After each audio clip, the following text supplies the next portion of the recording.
Death. Not a happy subject, but an inevitable one, because sadly, none of us are getting out alive. And I mention it because a few days ago, my mate Charlie from the Bad Soul Buskers sent me a picture of a piece of jewellery, which frankly was quite disturbing, because it transpires, after I did some digging on the internet, there are now companies that, when a loved one passes away, and for the sake of this video, let's say it's Great Aunt Doris, you know, Great Aunt Doris, first woman to unicycle the full length of the Shropshire Union Canal, died aged 107 in a freak skydiving accident. Well, when your loved one passes away, there are now companies who will take the teeth out of the body and fashion them into jewellery.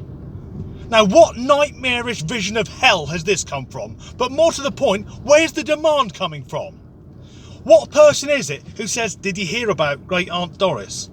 I think what she would like is for us to pay someone to mutilate her corpse so we can wear parts of it. It sounds like part of a fucking horror film. In fact, let's run with that.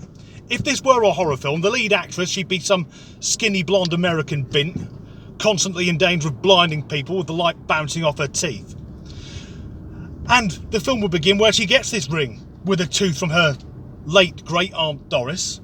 And I suppose early on, the actress would have some sort of accident, knock a tooth out, and her dentist would say, actually, the tooth in that ring would fit perfectly, so he'd insert it, and then it'd happen, wouldn't it? It turned out Doris was a Satan-worshipping child killer who's taken over this woman's body.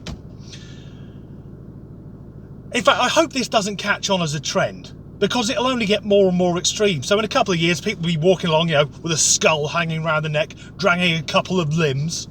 You'll meet someone you haven't seen for a while, and they'll appear to have a load of tattoos, and you go, oh, where'd you get that done? They'll just peel it off. Oh, it's not mine. A mate of mine died in a motorcycle accident, so I had his skin flayed off, and I'm wearing it like that fella from Silence of the Lambs.